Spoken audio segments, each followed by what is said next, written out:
Good morning, everyone. I'm Aishwarya Sitaram. I have recently joined the investor relations function for Biocon Limited, and I would like to welcome each one of you to Biocon's earnings call for Q2FY22. I would like to indicate that all participants will be in the listen-only mode, and there will be an opportunity for you to ask questions after the opening remarks conclude. Should you need to raise questions, please select raise hand option under the reactions tab of your Zoom application. We will call out your name and unmute your line to ask the question. While asking, please begin with your name and your organization. Please note that we will not be monitoring questions on the chat box. You can raise any technical concerns that you may be facing for our support team to help. This conference is being recorded. To discuss the company's business performance and outlook, we have today with us the Biocon leadership team comprising of Dr. Kiran Mazumdar-Shaw, our executive chairperson, and other senior management colleagues. I'd like to take this opportunity to also remind everyone about Safe Harbor. Today's discussion may be forward-looking in nature, based on management's current beliefs and expectations. It must be viewed in concurrence with the risks that our business faces that could cause our future results, performance, or achievements to differ significantly from what is expressed or implied by such forward-looking statements. After the call, if you need any further information or if you need any clarifications, please get in touch with me or Nikunj. Now I'd like to turn the call over to Dr. Kiran Mazumdar-Shaw. Over to you, ma'am. Thanks, Aishwarya, and good morning, everyone. Welcome to Biocon's earnings call for the second quarter and first half of FY22. I would like to start this earnings call on a note of cautious optimism when it comes to the pandemic. The timely mass vaccination drive that we saw across the nation in the past few months has certainly helped to abate the spread of the virus considerably. Having crossed the mega milestone of 1 billion vaccine doses yesterday, which I think was a huge milestone for the nation, we hope that we will soon see the worst of the COVID-19 pandemic behind us. However, I'm sure all of you will agree that we just cannot afford to allow complacency to reverse this situation, and we must all continue to exercise caution and stay safe. Biocon, as you know, has been at the forefront in the fight against COVID-19 through our portfolio of remdesivir, itolizumab, and cytosol. And we have added to this effort through our collaboration with Adagio Therapeutics for their novel antibody therapy ADG20, and thereafter with Serum Institute Life Sciences for vaccines. And this certainly takes us several steps further in strengthening our portfolio of therapies for the treatment and prevention of COVID-19. These collaborations, we believe, will enable us to expand our focus into the communicable disease space, thereby providing a comprehensive portfolio of affordable therapies for global healthcare. Let me begin with a board update. As part of our board updates, pursuant to the vacancy created by the retirement of Mr. John Shaw, Dr. Eric Mazumdar has been appointed as non-executive director to the board of Biocon Limited with effect from November 1st, 2021. Dr. Mazumdar is an assistant professor of computing and mathematical sciences and economics at the California Institute of Technology. He has worked extensively in research at the intersection of engineering, machine learning, and economics at reputed institutes such as the University of California, Berkeley, the MIT Computer Science and Artificial Intelligence Laboratory, and the MIT Koch Institute for Cancer Research. Dr. Mazumdar holds a PhD in electrical engineering and computer sciences from the University of California, Berkeley, and a Bachelor of Science in Electrical Engineering and Computer Science from the Massachusetts Institute of Technology. We believe that his induction will give a strong impetus to our digital initiative, especially in the area of artificial intelligence and digital transformation. Coming to business highlights, let me now take you through the key highlights of this quarter. Before I talk about everolimus, we did see a launch of labetalol hydrochloride tablets and esomeprazole magnesium delayed release capsules earlier this quarter. But of course, the most significant launch was that of everolimus tablets, a generic version of Afinitor in the US as a day one launch on the 1st of October. We expect that this will significantly drive the growth of our generics portfolio in the second half of this fiscal. Another bit of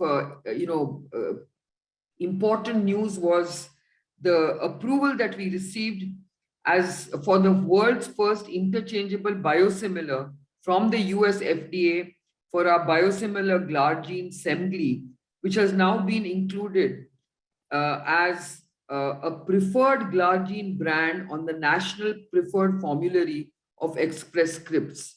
This was indeed a great impetus to the interchangeable label, which is expected to drive significant future growth for our biosimilars business, especially in the insulins segment.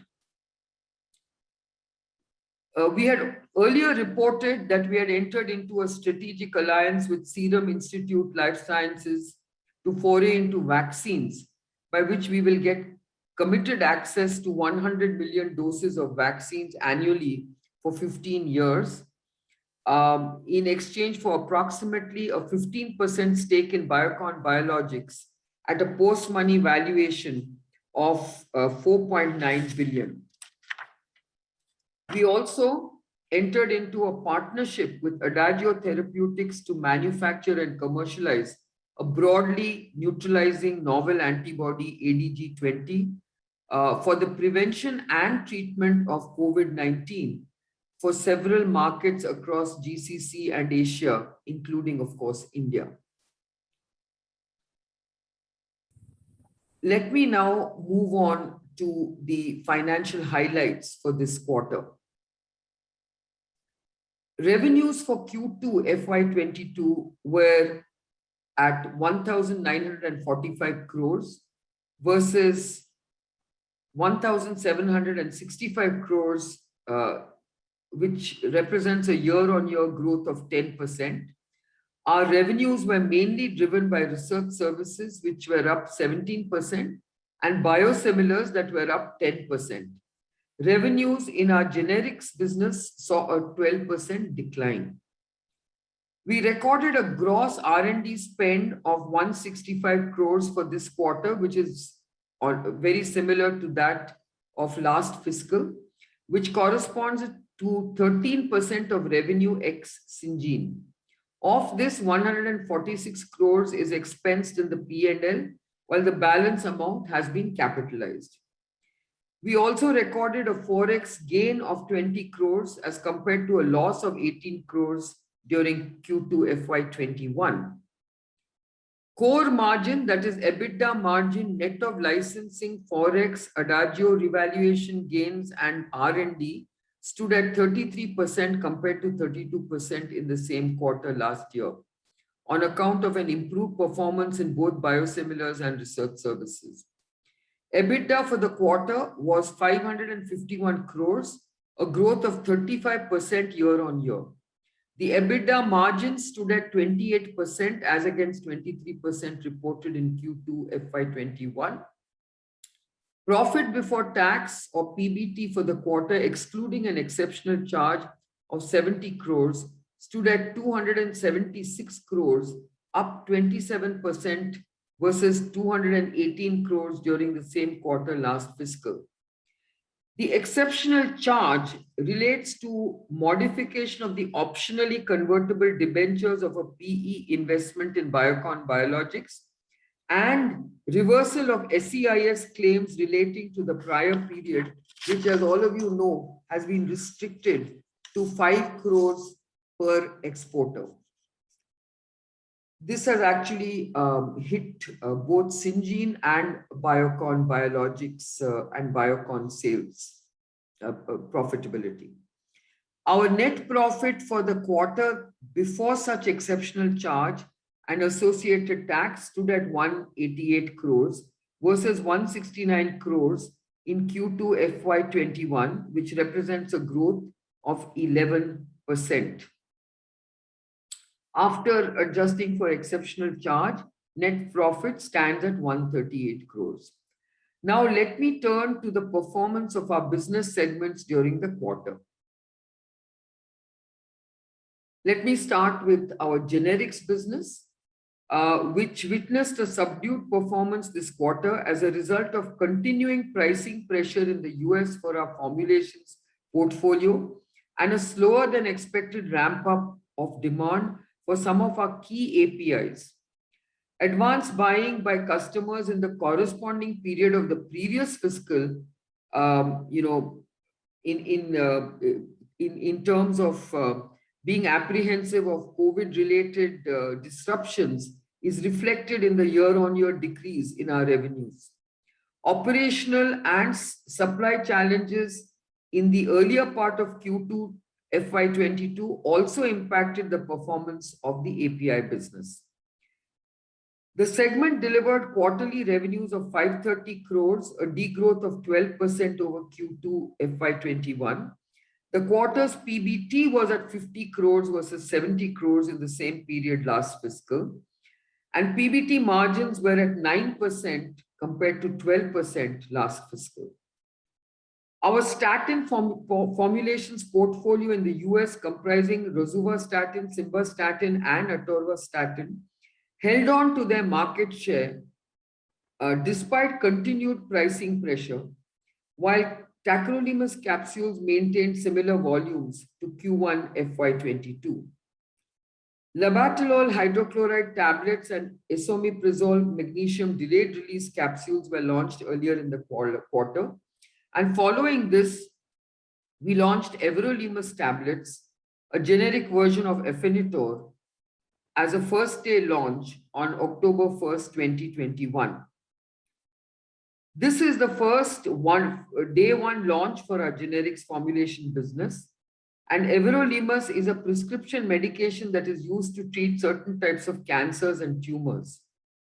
In September, the US FDA conducted a remote interactive evaluation for our oral solid dosage manufacturing facility in Bengaluru as part of the pre-approval review for previously filed ANDAs. The final closeout report from the agency is awaited.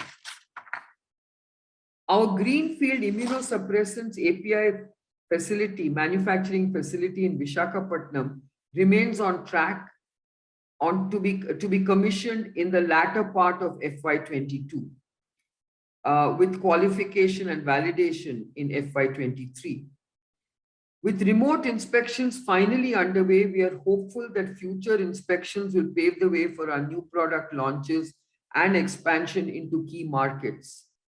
We will continue to focus on capacity enhancement projects as well as operational efficiencies and expect strong growth from FY23 onwards in terms of our generics business.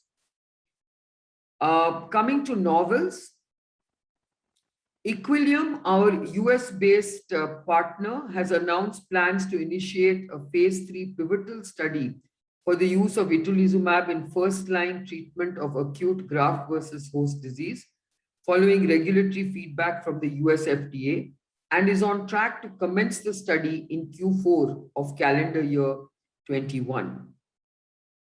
During the quarter, our Boston-based associate, Bicara Therapeutics, continued to make progress in the dose-finding part of the phase 1 trial for its lead program BCA-101 as a single agent and in combination with the PD-1 inhibitor. On the basis of the current progress, Bicara anticipates declaring the recommended dose for expansion by the end of calendar year 2021. Now coming to biosimilars. Biocon Biologics recorded revenues of 743 crores for Q2, a year-on-year growth of 10%. The previous quarter had benefited from a higher contribution from our COVID portfolio, which has come off this quarter. Excluding the COVID portfolio, we have seen sequential growth of 11% of our biosimilars business. EBITDA for the quarter was up 72% year-on-year at 303 crores. This includes the revaluation gains made from the equity investment in Adagio at the IPO. Core EBITDA margins, excluding R&D, Forex licensing income and Adagio revaluation gains, stood at 304 crores, which is up 15% year-on-year. Core EBITDA margin was at 42% for the quarter. The improvement in margins have resulted primarily from incremental profits in developed markets. Profit before tax, excluding the exceptional charge, stood at 119 crores, up 47% year-on-year. This also excludes the revaluation gain arising from our investment in Adagio. We continue to strengthen our presence in emerging markets with the launch of new products as well as sustaining our existing business. The branded formulation India business continues to witness strong performance on the back of improved secondary sales. In the US, Fulphila and Ogivri continue to be resilient despite competition, with market shares hovering around 9%. A steady improvement in the market share of our oncology products is expected to support the overall growth of our biosimilars business. The US FDA has approved Semglee as the first interchangeable biosimilar product under the 351(k) regulatory pathway, which allows substitution of Semglee for the reference product at the pharmacy counter. This has been a marquee milestone for Biocon Biologics and Viatris. Our partner Viatris plans to transition the current product to the 351(k) interchangeable product in the coming months. We have just received breaking news yesterday to say that our biosimilar insulin glargine Semglee has been included as a preferred glargine brand on the National Preferred Formulary of Express Scripts, as many of you know, is one of the largest pharmacy benefit management organizations in the US. The formulary covers more than 28 million lives. As a result of this, we expect Semglee to gain commensurate market share in the US from calendar year 2022, making it an important growth driver for Biocon Biologics. The US FDA conducted a pre-approval inspection of our Malaysia facility last month for our biosimilar Aspart BLA. We have responded to the agency with a CAPA plan and are confident of addressing the observations made during the inspection. We do not expect the outcome of this inspection to impact our commercialization plans in the US. We continue to work closely with the US to expedite the pre-approval site inspection in India for biosimilar bevacizumab. We have, as you can imagine, requested them for a remote inspection like they have done for one of the Biocon generics facility. However, we have not yet had a positive response from US FDA for such an inspection. Our market share in Europe continues to improve with products like Ogivri crossing the 5% mark in July and Hulio continuing to see steady improvement. In Q2, our biosimilar bevacizumab Abevmy was launched in several EU markets, including Germany, Croatia, Czech Republic, and Slovakia. In Canada and Australia, we continue to see a robust performance of Ogivri. We have also just received regulatory approval for our biosimilar insulin Aspart in Canada.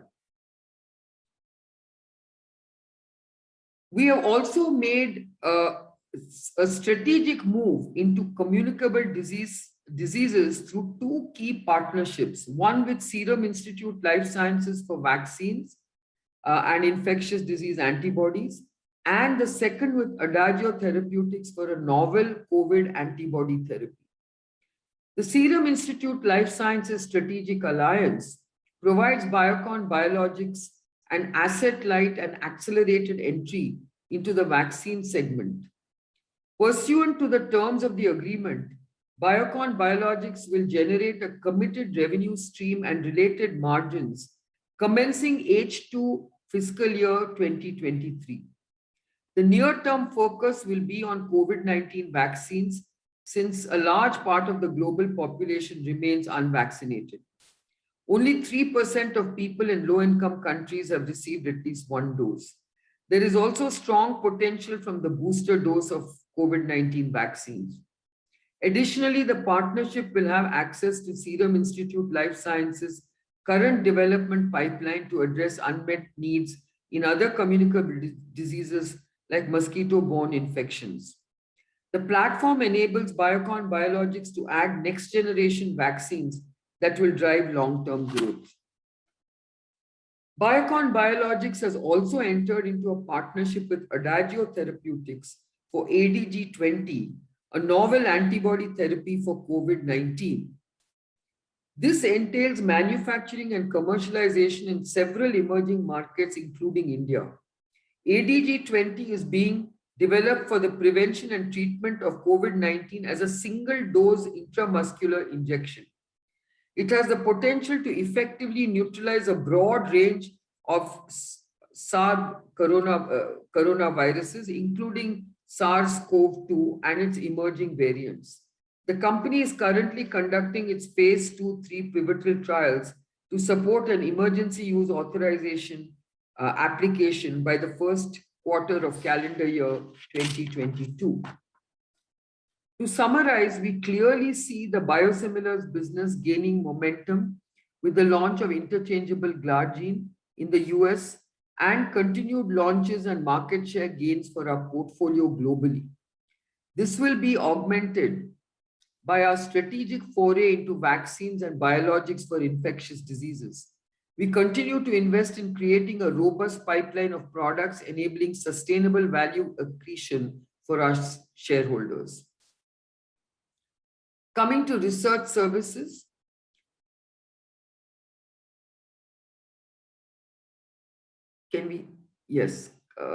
which is really the Syngene business. For Q2, revenue from operations was up 17% to 610 crores from 520 crores last fiscal. Profit before tax, excluding the exceptional charge, increased to 113 crores versus 94 crores. The second quarter was characterized by strong performance in all divisions, including adding 25 new clients in discovery services, which lies at the heart of our research activities. Syngene also continued to expand relationships with existing clients and long-term partners in the dedicated research centers. Syngene continued to manufacture remdesivir during the quarter, although the volumes are dropping as the impact of vaccination reduces the need for treatments such as this. Strong performance delivered in the first half of the year is expected to also deliver a good performance in the second half. So in conclusion, I would like to say that the expansion of our generics portfolio, the grant of interchangeability of our biosimilar insulin glargine and its inclusion in Express Scripts National Formulary, and the collaborations that we have entered into with SILS and Adagio have now created more opportunities than ever to build for a stronger future and fulfill our goal of making large-scale impact on global healthcare through affordable access. With this, I would like to open it up to question and answers. Thank you, ma'am. I would like to remind everyone, in case you need to ask a question, please select the raise hand option under the reaction tab of your Zoom application. We will call out your name and unmute your line to ask the question. The first question is from Prakash Agarwal from Axis Capital. Yeah, hi. Good morning, ma'am, and good morning to team. My first question is on, outlook, where you mentioned, obviously with hello, sorry. Yeah, so from an outlook perspective, you have mentioned, second half is looking better, obviously, and that insulin glargine interchangeability and with the tie-up with Express Script from calendar 2022. My question actually on the other base business, trastuzumab and PEG, how do we see the journey from here for these two products? And for the other two products, which is Beva, which is awaiting the approval, what are the timelines there, and Aspart there? So basically, ex-insulin glargine, because insulin glargine is, I think, pretty much set for its growth path. So Prakash, I'll just answer some of those questions and then I'll sort of leave it to Shreyas to answer the rest. Basically, I think you're right. I mean, bevacizumab is an approval we are very eagerly awaiting. And at the moment, we have really no visibility in terms of when we will have this inspection done. As you know, in recent times, there have been multiple reports of many product approval delays in the US. And we happen to be one of them. So we do hope that this inspection will happen sooner than later. We have tried to get them to even consider a remote inspection, but we will keep you informed as soon as we get any information. I think the rest of the questions, I will leave it to Shreyas to basically respond to. Thanks, Kiran. I think to respond, Prakash, to the two products that you talked about, particularly Fulphila and Ogivri in the US, I think we've discussed this in the past that we've seen in the pandemic phase that Onpro, particularly in the Fulphila basket, held on to a market share in a sense artificially, given the convenience factor as people footfalls reduced to hospitals. We're seeing that particular market share come off from a little above 60% to the mid 50s. And that part is starting to move towards the syringes space, which is where we are operating. We've not got all of it moving towards Fulphila, but we're starting to see that as a positive development. We've obviously held on to a strong market share, which is just below that double digit, and we see that progressing well as we get into the next calendar year. For trastuzumab, we've seen to hold the pole position or the second position, I would say, after the other biosimilar on the 150. On the 440, we've seen some competition pushed past on more aggressive pricing strategies, but it hasn't really overall impacted the Ogivri brand strategy that Viatris has come up with, and we've held on to that just under 10% market share even in the recent couple of months, and we see this as a steady positioning which will only improve as we move along into the next fiscal. The bevacizumab, I think Kiran has already covered. We remain bullish on that as it completes our portfolio offering in the oncology space and allows us a more complete portfolio to discuss with payers.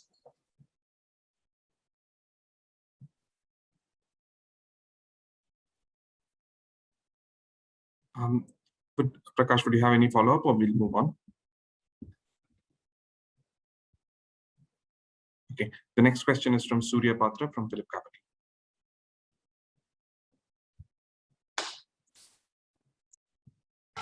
Okay, thanks for this opportunity and good morning, everybody. Just before getting into the questions, can I just get the clarity about the other income number? Why is that so elevated? And can you quantify other income? And quantify that, what is the kind of the revaluation gain on that as you and the nature of that?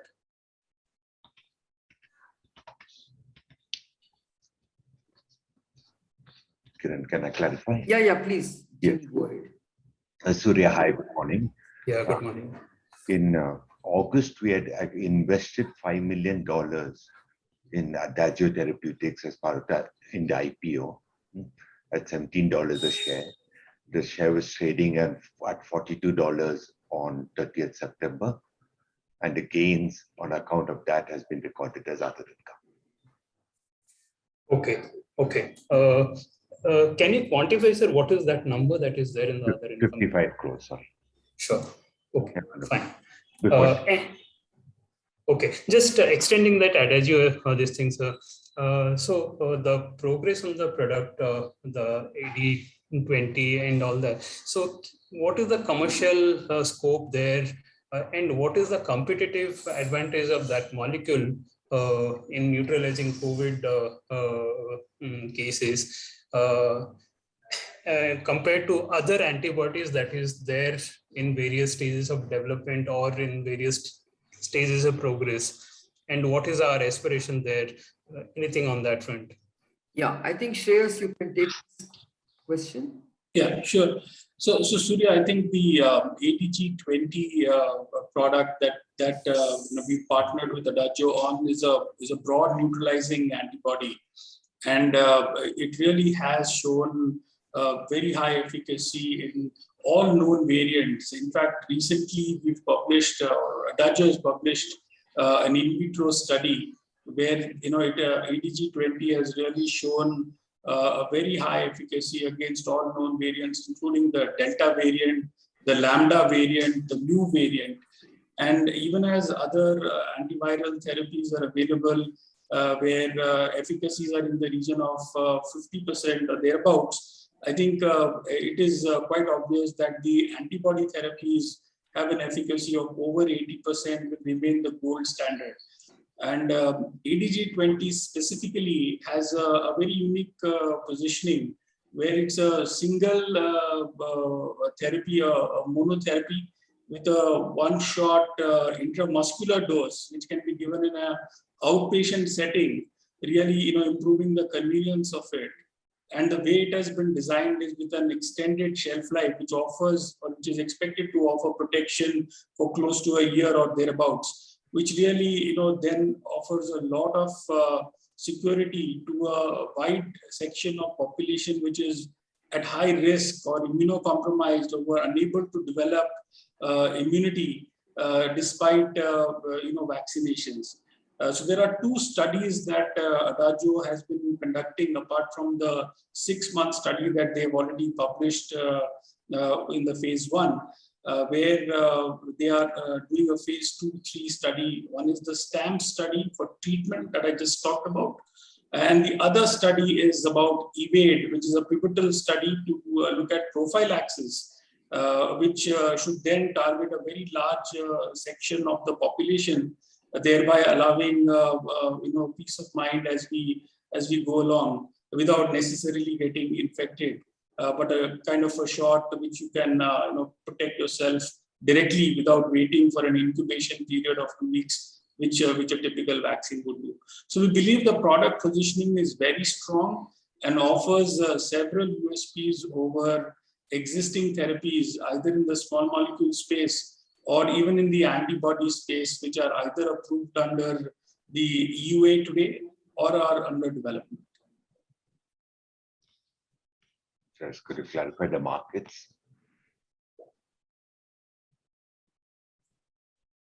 Did we lose Surya or? Yeah. Shreyas, if you could clarify the markets we are present in. Yeah, so we have, of course, we are going to be present in India and several India-like markets that we've looked at. We are present in countries, in the Middle East and in Asia Pacific, where we've chosen select markets to focus on, where we believe, this therapy can make a very big difference. I think we lost Surya probably. Yeah. We'll wait for him to join back. The next question is from Damayanti Kerai from HSBC.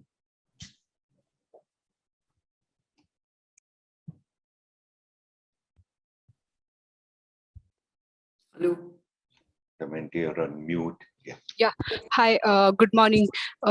Thanks for the opportunity. My first question is coming back to Ogivri and Fulfilla. So here we are hovering in high single digit market share, and you obviously mentioned some of the reason behind that.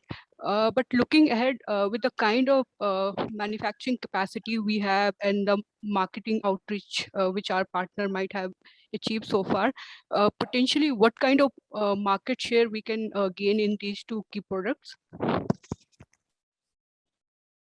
We can respond to that, Damayanti. I think we wouldn't want to comment on specific market shares. I think that wouldn't be fair.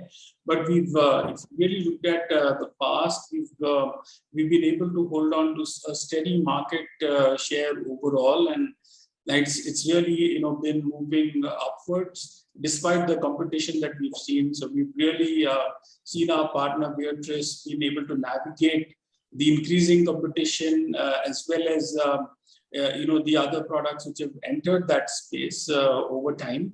And we believe that these are products, as bevacizumab joins our portfolio, it will only strengthen our position that we've had in the US overall. So we would remain optimistic as to how Beatrice has held on to this, and they remain positive. We remain positive about how they will pursue it in the coming year. Okay, thank you. My second question is again on biosimilars. So can you specify the broad sales split between the emerging market and developed market as of 2Q? And on the emerging market side, what kind of growth we should be anticipating in next few quarters? Related to that, sequentially, biosimilar sales where I'll say largely flat, but we have seen good pickup on the margin part. So can you also please explain that? Chili, do you want to go on the split, and then we can maybe Sushil and we can add on the. Damayanti, I'll just share the numbers around the split. For Q2, we have developed markets going towards the 50% mark. It's just above 45, 46%. The second question was the margin improvement. Yes, the margin improvement reflects the higher profits, as Kiran mentioned, that's played out from the developed markets. And what will be the key driving factors which we should be looking for the So emerging Damayanti, markets? I just want to answer that question of yours by saying that I've already mentioned that the second half will get bolstered by obviously insulin glargine, and we also expect there is the improvement in some of the other all the biosimilar portfolio. So I think the main spurt of growth will come definitely from insulin glargine. Ma'am, even in other emerging market, because I was specifically asking for growth drivers in the non-developed markets. Yeah, that continues to grow. I think you might want to comment on that. The first half in the emerging countries, we have seen good growths, and we have got a demand book that is full in the different countries that we operate. So I'm also very optimistic that the growth trajectory will continue the same way it was in the first half for the other emerging countries. In India too, in the first half, we have seen very good growths, and we hope to continue the growth trajectory as well. So I would keep the trend of the growths more or less similar as it was in the first half. Thank you. Thank you for your response. I'll get back in the queue. Thanks, Damayanti. Next question is from Yash Tana from iThought Advisory. Hi, good morning, team. My first question is, so I know that we have a very small business in India, but I would like to know the impact that we have due to the insulin glargine coming under NLEM, like how much price cut we have in percentage terms for the product, and with the decreased price, can we expect the volumes to go up for the product, like higher adoption for the product? Sushil, why don't you field this question?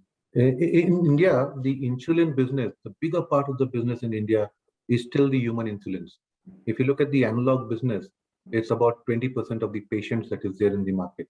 There's a huge scope for the analog business is one. The second, our own business in this particular area. We are not promoting this product only in terms of price differential, and that's very clear. Though we have a price differential from the leader product in this, we are promoting our product strongly on quality. So whatever the price decrease will come in, we have got 2 SKUs that are unique in this market, and that is the vial SKU of 5 and 10 ml, in which the price differential will continue to be there. So we have got a significant advantage here, and I don't think the NLEM in terms of what the leader price will come down will impact us that much, because A, there's a huge scope to gain market share from the human insulin, and B, we continue to focus on the high quality, and the interchangeability that we have got in the US will give us that further impetus. Though the same rules do not apply in India, but it definitely gives more confidence to doctors that what we have with us is a very, very high quality glargine. And we have seen in the 2 months, the traction definitely has improved. So I'm very optimistic about this entire business of glargine of our brand Basalog in India.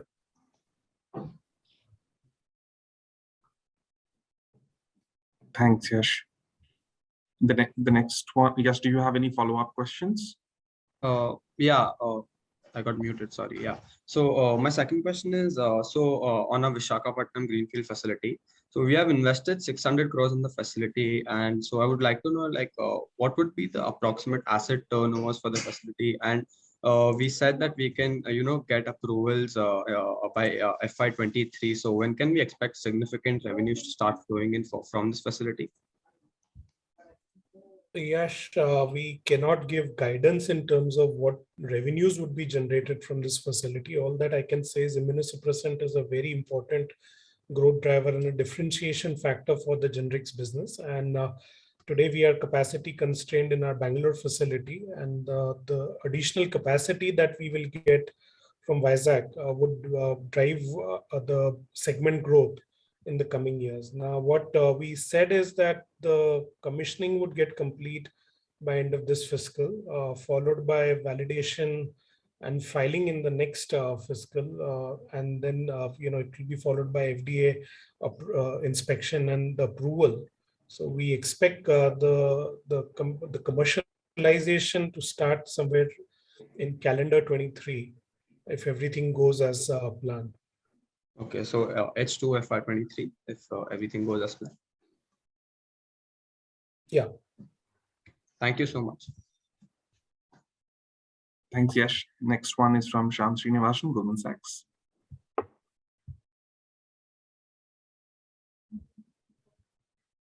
Yeah, hi.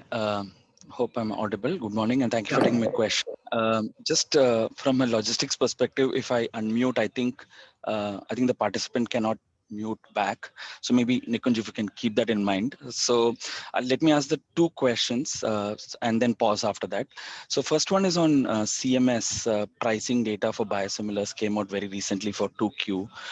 And if you see the products that have been seen the maximum QOQ erosion have been the products that we are there or potentially going to be there, like Herceptin, Avastin, Neulasta. So largely on the onco space, somebody like a Celltrion has been very, very aggressive in terms of taking prices down in Herceptin. So just while there is the angle of volume share gains for us in through this next 6 months and then calendar year next year, just want to understand how are we placed in terms of pricing and in terms of cost competitiveness, especially against Asian manufacturers. That's question 1. The second question is on the small molecule generics. I think we've seen another weak quarter. So just want to understand what's happening in terms of price pressure. When do you think we will likely see some kind of a bottoming out and things improving? So let me pause there. Thank you. So maybe Shreyas and Abhijit could take these 2 questions, starting with Shreyas. Sure. So Shyam, I think the CMS point that you raised is absolutely valid, and we've seen that in discussions. Beatrice has been in active discussions there, and while we do not see a direct impact on our margins overall, we do see the amendment situation there, given that our products will come up for that, takeoff of some of those benefits, particularly on the reimbursement side. But to address the question of cost competitiveness, I think we feel fairly, we're quite confident on the cost competitiveness, given the Asian partners, or for that matter, other peers in that group, because we've conventionally been a strong emerging markets player for several years, whether we were in the small molecule space in the past and even today. We've always, been very cost competitive. We've always said that we're in emerging markets first, and we've succeeded in our small molecules business, in our insulins business. And as we now get to the US and other parts of the developed markets, we believe these will be more remunerative opportunities for us than what we've seen in the past. So these are things that we're not really something where we're concerned about. We, of course, are vigilant on the cost competitiveness part, but nothing that we are overtly concerned about at this point. I'll let Abhi respond to the small molecules question. Thanks, Shreyas. Good morning, Shyam. So Shyam, on your questions about the price erosion that we're seeing and the performance on the generics formulation business, the only market we are commercial right now is the US, and the portfolio that we have is also quite limited. Right now, we have 7 products commercial.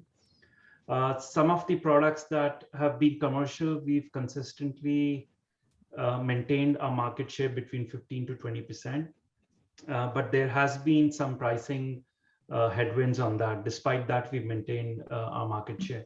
However, with the launch of molecules like everolimus, as we expand the portfolio with more complex products, I think we can start seeing some growth coming in from these markets. And as other markets also open up in the near future, for us, you would start seeing some growth. And the split of API to formulations remains at 80-20? Indranil, you would like to comment? That's right, Shyam. Currently, that's at 80-20.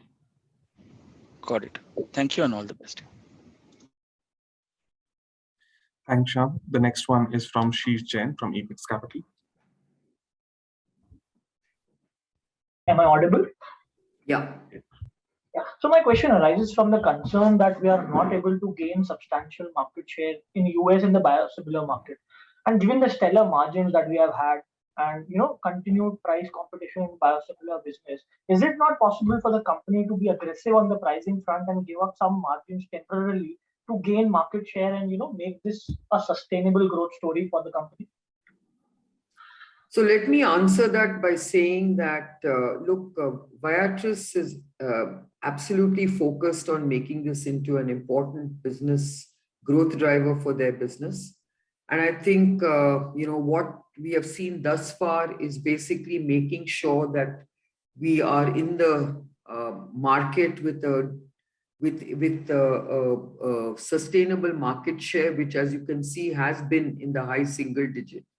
As you know, that there are not too many competitors. At the same time, I think we are confident as partners of making progress and gaining greater market share in the coming quarters and years.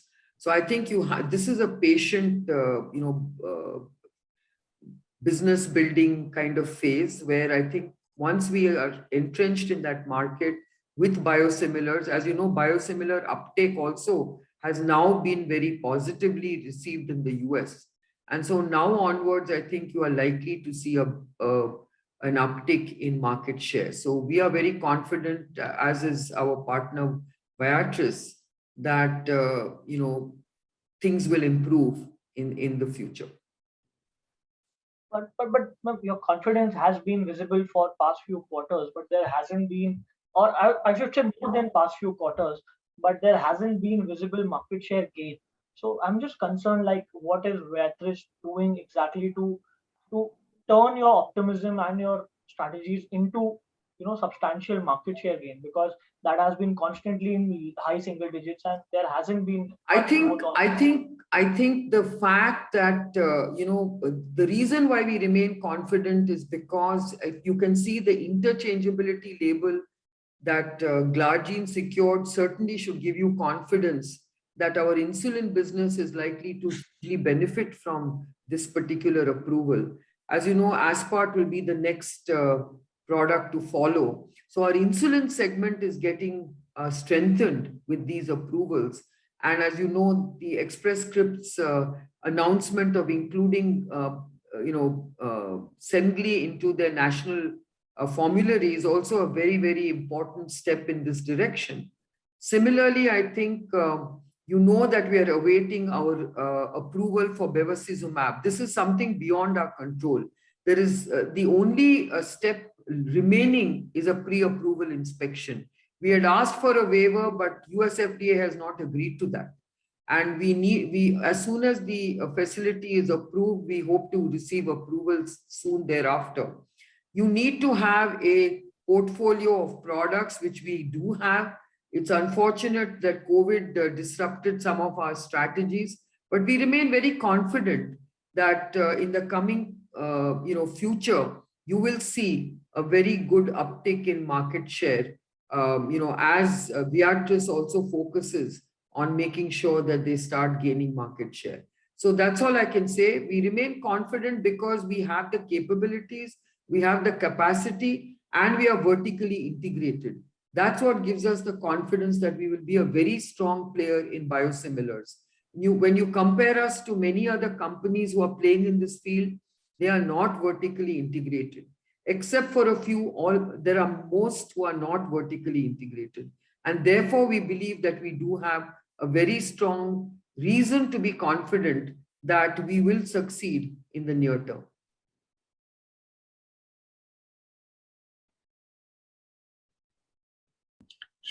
I have just one last question.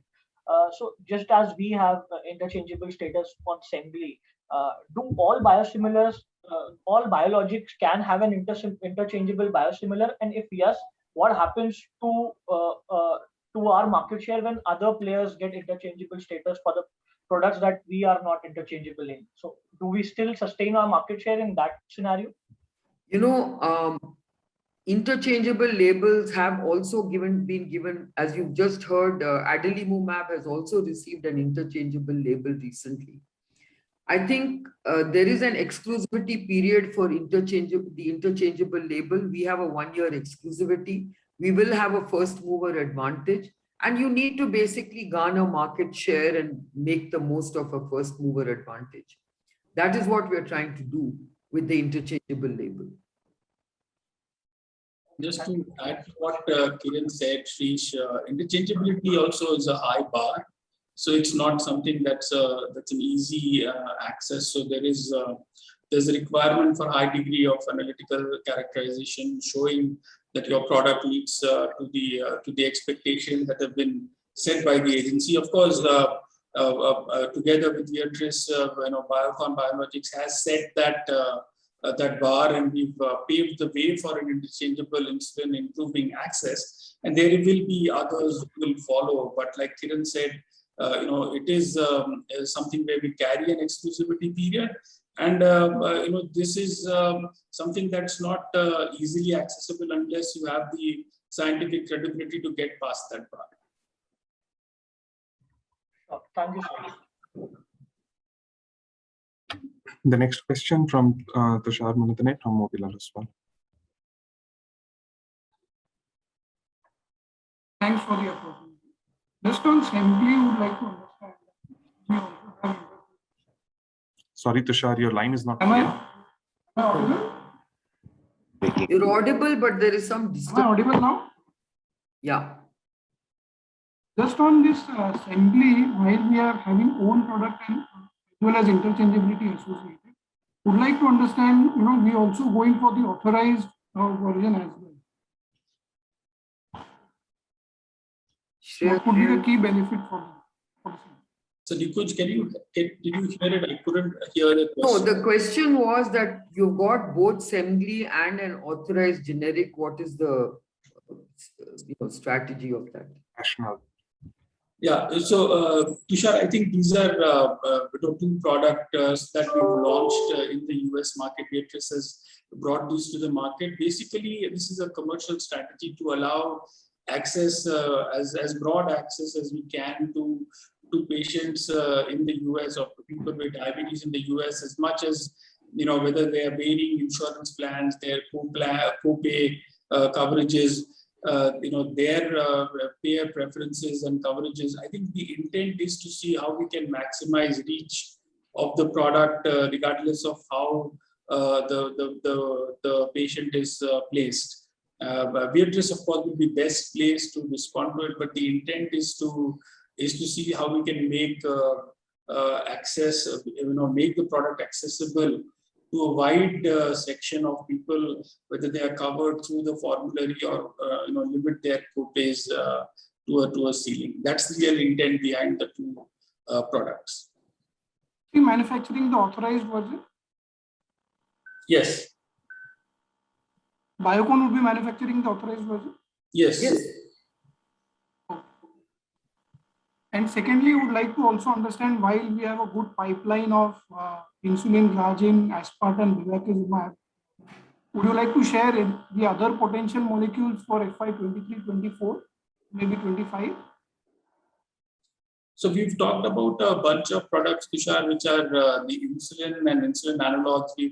We've also shared that we will be looking to bring our recombinant human insulin, which is right now approved in over 40 countries of the world, to those in the US as well. And we look forward to adding that to our portfolio shortly. So in addition to the basal insulin, which is glargine, we will add a rapid acting analog in aspart. And then we will also bring in, which is with Viatris, and then we will bring in our own recombinant human insulin following that. Got it. And just one last on the generic side, while there are intense pricing erosion has been commented, but at the same time, if I look quarter-on-quarter, PBT margin has improved, at least by 300 bps. So if you could just explain that part.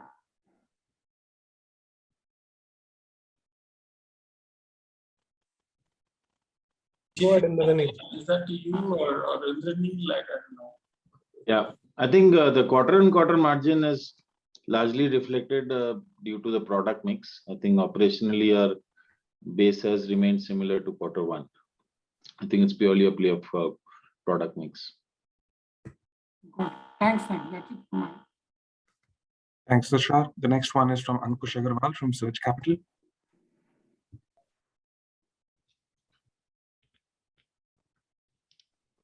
Am I audible? Yes. Yeah, hi, morning everyone. Just one broad question on the whole biosimilar business. So, right, Biocon has been an early mover in the business, right from identifying the opportunity early on, getting into the partnership, getting into product development, getting approvals. But how do you think we have done or fared on the commercialization part of it, right? Either be like challenges that we have faced either through our end, our partner, Viatris end, or from the market development perspective. How do you think we are going to change our strategy going ahead? Maybe Arun, you'd like to take this question. Can you repeat the question, Ankush? I missed I couldn't hear you. I think maybe the other participant should be on mute because I'm getting an echo. Yeah, so the question was like, how do you think Biocon internally have fared when it comes to commercialization strategy till now, right? Broadly, I'm sorry, I think somebody else. No, he says, how do you think Biocon has fared on the commercialization strategy for biosimilars, given that we were the first to enter this field and do everything to get approval? That's your question, right? Right. I think there is a problem with my audio probably, Kiran. I'm not able to. Sorry, I'll get back. Let me. Okay, then maybe Shreyas, you might want to answer. Let me try and respond to your question, Ankush, as Arun then fixes his line. But I think the important piece is to see the way we've developed these products and brought them. These are long gestation opportunities, as Kiran talked about, and the way we've brought these products first to emerging markets and then to the EU. If you broadly bucket this opportunity, and let me talk about how we brought them to the US first with our partner Beatrice. And I think it's been a fairly successful launch. If you look at when we brought in Fulphila, it was the first biosimilar to have been launched in the US market. We were, it was probably the most successful launch of a biosimilar ever in the US. Now, since then, we've also been able to value maximize that opportunity in the US and continue to hold a high single-digit market share while preserving value for us. In terms of how we progressed with trastuzumab, we were slated for a risk-free launch until Amgen did jump in with the at-risk launch. So we were, Beatrice, which was caught by surprise by that, but it hasn't taken away from how we've gradually inched our market share towards double digits now in the period since we've launched. Again, here we've preserved value, we've preserved margins, the markets remain sane. There was this insulin glargine launch and approval that we got, and the timing of that approval in the US meant that we missed the formulary cycle for calendar 22 because that was between that July and October period. So since our approval happened subsequent to that formulary discussions or negotiations, our calendar 21 has essentially been in the retail space. But now that it's opened up for calendar 22, you can see that Beatrice has really made good progress and gotten us listed with the preferred status in one of the biggest PBMs. So I would say we've had a fairly successful approach in probably the largest market in the world, and with the products that we brought to the market. There is no switch that will suddenly bring market share, which takes time to build. Now, we've seen, I think there was a previous question, I think Shrish was asking, why can't we build it suddenly, sustainably, and is pricing the only lever that you have? Pricing is one of the levers, and we have been very competitive on that, as I responded to Shyam. But I think beyond that, there are several other factors to be commercially successful, which is the order of entry or the payer strategy, the payer access. And importantly, what is the cost of acquisition of that portfolio and the particular customer? So Beatrice has balanced all of this very well. And if you look at how that business has increasingly grown, like Jimmy said, is now that entire portfolio is about 50-50 of what we were since the time we brought these products into the market, the split between developed and the emerging part. So I think overall, if you look at it, we've progressed well I would say in a gradual but steady pace. And in the emerging markets where our teams have commercialized the product through partners, I think we've seen phenomenal progress there as well, whether it is the markets of Latin America where our trastuzumab brand through our partner Libs, which is Zedora, is the largest brand in the country for trastuzumab, or in Mexico with our partner in PISA for our recombinant human insulin, or with Malaysia where we have over 60% market share in that market to a distributor model. So we've changed models to different markets, including how we get access to patients over time. So it's a longish answer to your question, but I think commercialization has been through different avenues, which is successful in the market, which works best in the market that we are operating in. That's really the summary, Ankush, of how we've gone about getting our products to patients. Right. Thanks. That was a very broad answer to it. But do you think the market formation has shaped what our expectations were, to say 5-6 years down the line, like earlier? And do you think that based on this current status, you will modify your expectation for the future product that we are going to launch? Well, I didn't get the full content of your question, but I think what you're saying. I think what I'd like to respond by saying is, please don't cut and paste the generics model with the biosimilars model. I think we have to build the biosimilars business just as the way Shreyas has described it. It is a very important business which requires a different set of factors to address. I think we are very confident that we have understood what it takes to build a biosimilars business. And we remain very confident that this will be a very large and significant business for the group. For Biocon biosimilars, we certainly believe that this is going to be a biologics it's certainly going to be a very successful business going forward. But I think you must understand that you need to build a very strong foundation before you really start getting a good uptick in terms of what you're trying to do. So I don't think we are disappointed. I think we know what to expect, and we're addressing these expectations very meticulously. Thanks, Ankush. I think we'll move on. That was very helpful. Thank you. Thank you. The next question from Sameer Baisiwala from Morgan Stanley.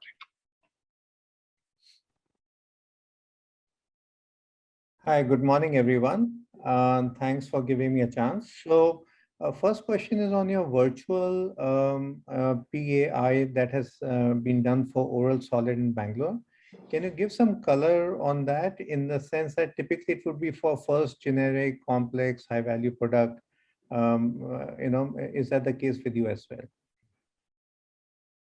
Sameer, it is for a product where there are very limited number of players in the market. So that would have prompted FDA to oblige us with this remote inspection evaluation.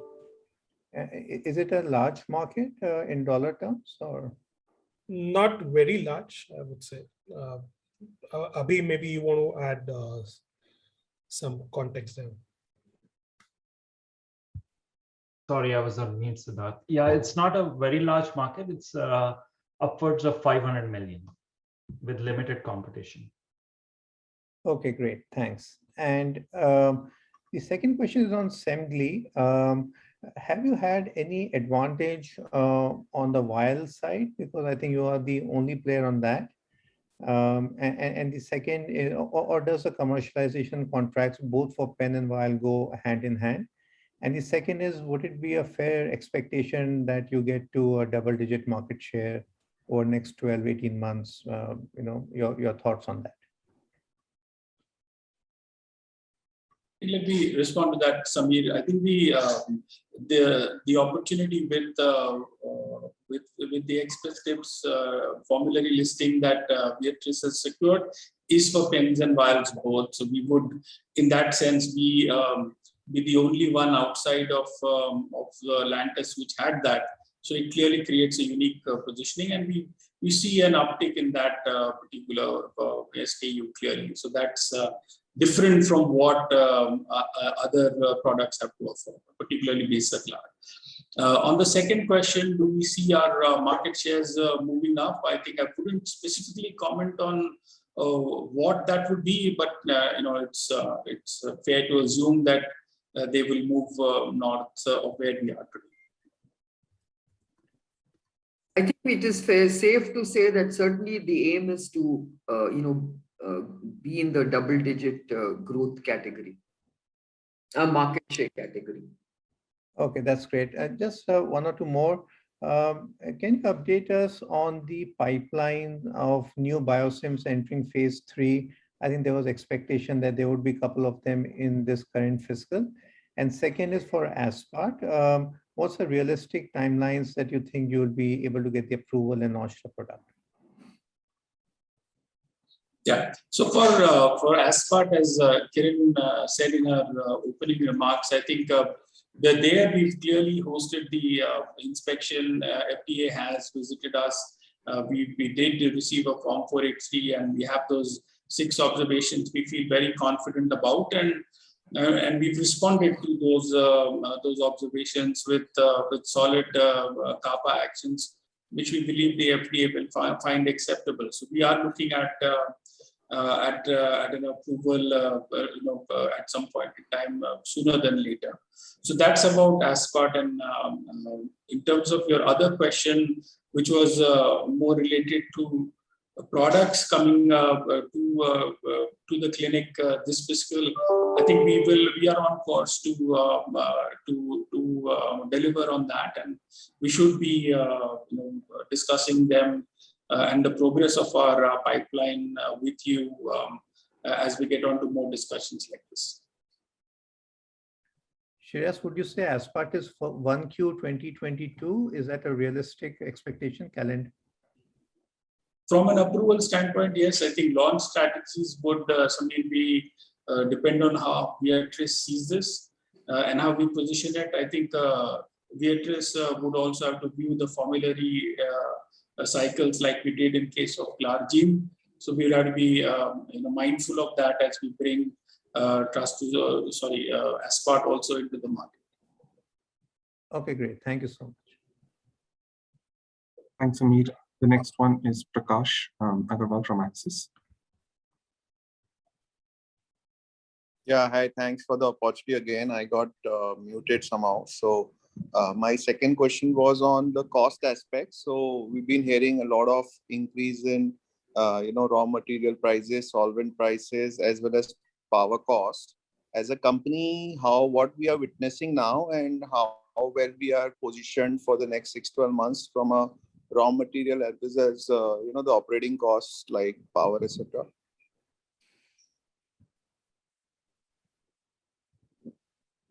Shreyas and Siddharth, can you take it? Sure. So from a power cost perspective, we do not see any impact. In fact, we are looking at rationalizing a power cost as we move to green energy, more the dependency on wind and solar rather than conventional energies, where we definitely see a benefit coming in. But as far as the raw materials are concerned, I think it's more than the raw material, it's the solvents, where we have seen the prices go up over the last 6-9 months. And that's definitely impacted our margins. But the KSMs and raw materials, we have not really seen any drastic upward or downward movement coming in from China or even the other vendors in India. Shreyas? Yeah, I think you covered it, said on that part. I think the only nuance to the biologics business would be, specifics where you would need single-use materials or specific media components where we've seen, supply slowdowns, I would say. And that's really been something that our supply chain team's really been working hard at preserving. We do not see any major concerns to our ongoing operations, and we've not seen anything that we are really overly concerned about, Prakash, at this point. And how do we read the increase in inventory? I mean, is that to protect the future increase in prices, or is it to protect the supply chain, or would we consider both?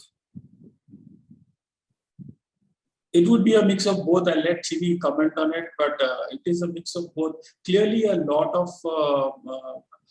was a lot of anxiety in the months which were leading up into the pandemic, and there was a requirement to see that they can, kind of stock up on a lot of these things. We see that easing up overall as supply chains world over, start relaxing a bit. We also are looking at product launches, so we would see some of that building up. So you're fair when you say it'll be a little bit of both. But Chini, if you would like to add something, or Indranil, over to you as well. Yes, you covered it. It's mostly the supply chain aspects, Prakash, and with the build up for Q2H2. Okay, you mean the launch or the market share inch up that we're expecting across markets? It could be because of that as well? Yes. Generally, we are expecting to see sequential growth quarter on quarter and set up nicely for FY23. So part of the inventory build up is towards that. Okay, got it. Thank you and all the best. Thanks. Thanks, Prakash. Next one, Surya Patra, Phillip Capital. Yeah, thank you for this opportunity, Ken. Just I was trying to understand whether you have seen any kind of advantage in terms of gaining better or expansion of your other products, getting more inclusion in the various incremental formularies for say the older product, given the benefit or advantage of interchangeability, what we have seen in case of glargine.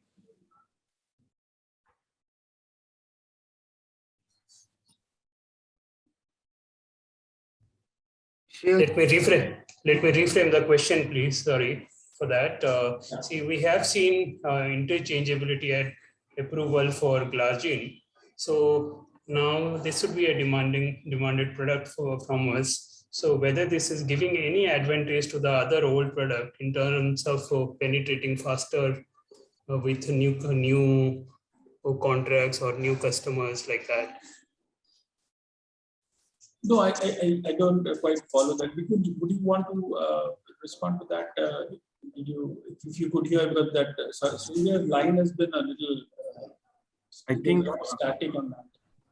I think, Surya, you're asking if there are synergies between the commercialization of interchangeable glargine and the other oncology products which we have. And does an improvement in glargine also supports the improvement in the Fulphila and Ogivri? Is that your question? Exactly.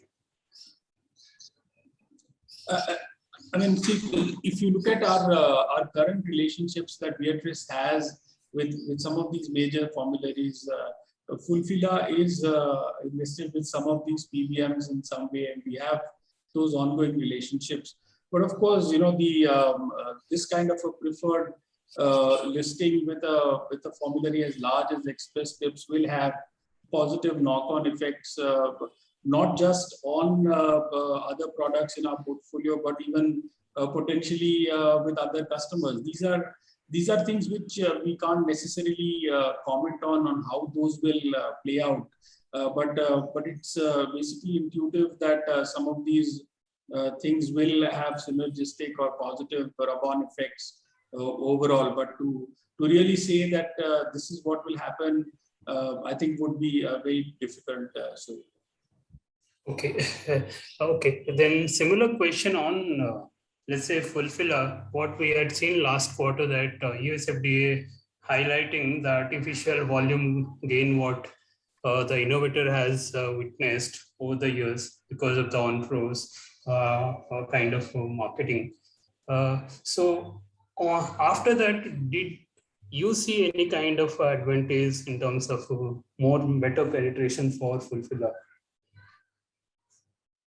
We certainly have always maintained that the device itself doesn't probably offer any meaningful benefit to patients. That's something that we've always been of the view. Clinically, it doesn't offer any benefit. There's certainly some benefit on the convenience, and it certainly did held on to a longer market share during the pandemic.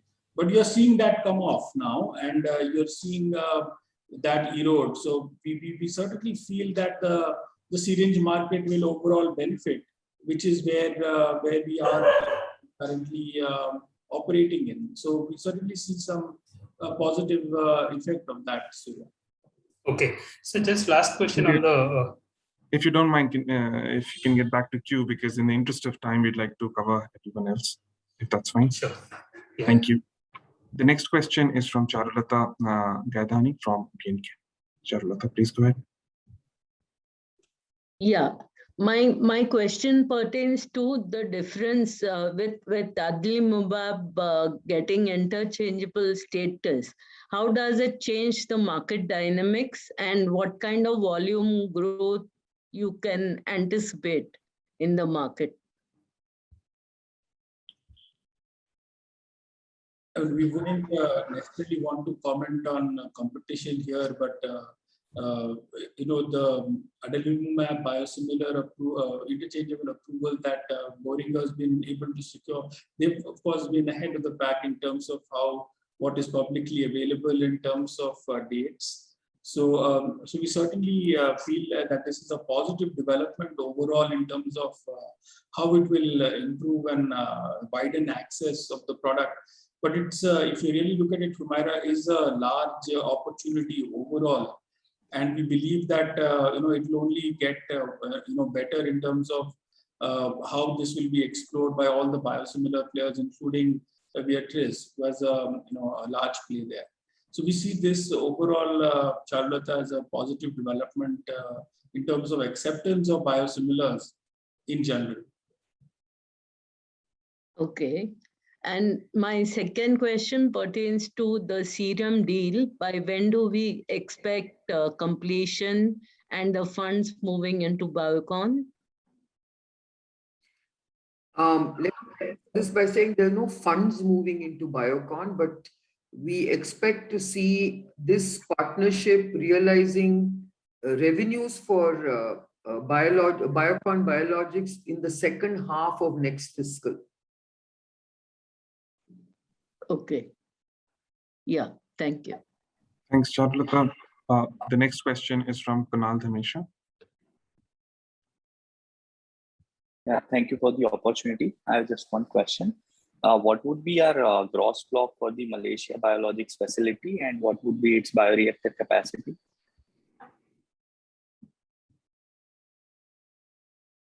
We have not revealed the capacity, but in terms of investments, it's around the $350 million. Sure, thank you. Thanks, Kunal. The next one is from Harith Ahmed from Spark Capital. Good morning. Thanks for taking my question. On insulin aspart, your comment that the Form 483 in the pre-approval inspection, that doesn't impact your commercialization timelines. Just trying to understand if there are any entry barriers other than the compliance status of the facility. So I would have imagined if the inspection had gone well, we would have had an approval by now and launched sooner. So are there any patents or something else that's blocking? I think you should be corrected in your perception of what you just said. Okay. First and foremost, as you know, the inspection was not possible because of COVID for all this time. And we were able to persuade them to come and do an inspection at the Malaysia facility, which they did in September. It doesn't mean, yes, if they had been able to come earlier for the inspection, we could have got an earlier approval. But there is no linkage to the inspection and approval timeline. Approval takes place of a PIA inspection. It takes a specific period of time. And that is why I think even Shreyas confirmed, I think, to Samir, that we expect approval in the first quarter of next calendar year, which does not necessarily mean that we will immediately see an uptick in terms of commercial opportunities, because it is all linked to contracting cycles. If we are able to enter into a contracting cycle in that period of time, obviously it means that we can immediately start with our commercial entry into the US market. If for some reason we have to wait for a few quarters, so be it. But I think you should not assume, I mean, your perception that, that the inspection is delaying approval is not correct. The inspection had to take place. Yes, it could have taken place earlier, but COVID did not allow travel. And that was the only reason why the inspection was not done till September this year. And that too, we persuaded them as a special request saying, please come inspect us, and they agreed. All right. Thanks for that. My second question is on Bicara Therapeutics. So we have talked about plans to raise funds at that entity. So any updates there? And do we still maintain our guidance of no more funding from Biocon beyond the 40 million that we've already done?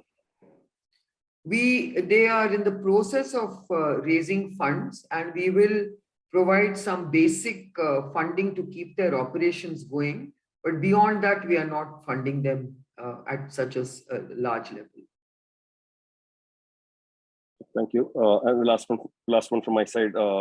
There's an exceptional item related to modification of the optionally convertible debentures of a P investment in Biocon Biologics. So can you give more color on this? What exactly this is about? Harit, hi, I'll take that question. But yes, there's been a modification in the terms, no change in the equity stake, but because there's a modification in the terms, the unamortized cost with respect to the investment has to be expensed off in line with the accounting standards. No change in the equity stake that it will convert to. Okay. Thanks, Chini. That's all from my side. Thank you. Thanks, Harit. Next one is from Vipul Kumar Shah from Sumangal Investments.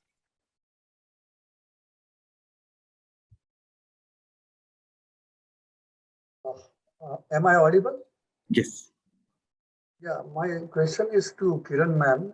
This is regarding our deal with Serum for this vaccine. So is it a tacit admission on our part that we are seeing growth saturation in biologics business and we don't see any meaningful growth prospects for biosimilar business? How should we read it, ma'am? No, I think let me explain the whole rationale behind the Serum deal. As you know, our objective of the Biocon business is to make global impact on global healthcare. And I think all this time we were only focused on non-communicable diseases, which certainly has a huge need and a huge unmet need. I think nobody had really looked at communicable diseases as an area where there was a huge need globally to handle global healthcare. I think the pandemic brought the attention to the huge impact of viruses and other microbes in terms of disrupting global healthcare, which we ourselves felt was very important if we wanted to be a comprehensive play in terms of making impact on global healthcare. We felt that this was also a good adjacency for us because of the fact that vaccines can be a very good bolt-on business to us. And that is the reason why we believe that this is a very good alliance, which gives us an entry into this business. There is also a huge need for developing antibodies for infectious diseases as well. And that's why we believe that this was a very good partnership and alliance. But it doesn't take away from the fact that you need biologics for many, many unmet needs in non-communicable diseases. So I hope you understand that it is not to take away from non-communicable diseases, but to make sure that we also have communicable diseases in our portfolio as something to address.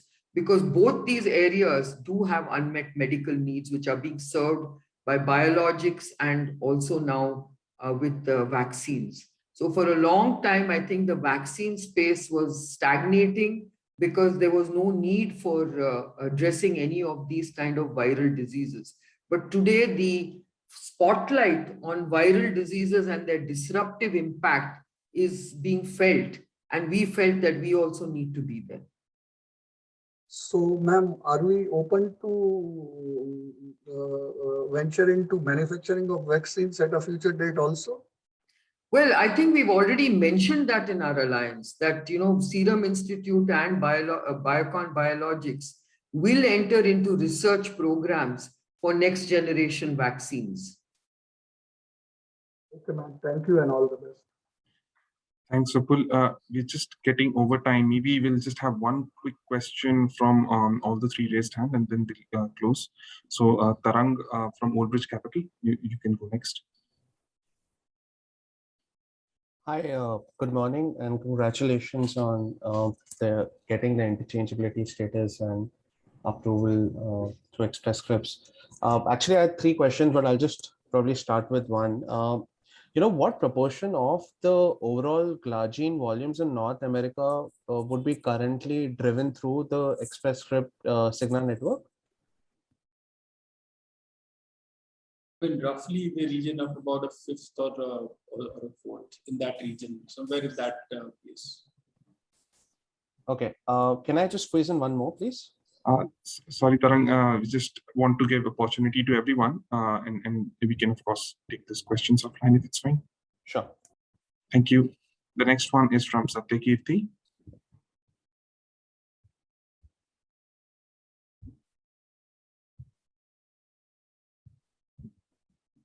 Move on to the next if people are not able to. Okay, and the last one is from Sonal Gupta. Yeah, good morning and thanks for squeezing in my question. I just want to understand, like Humira, we've seen the Boehringer had done switching studies.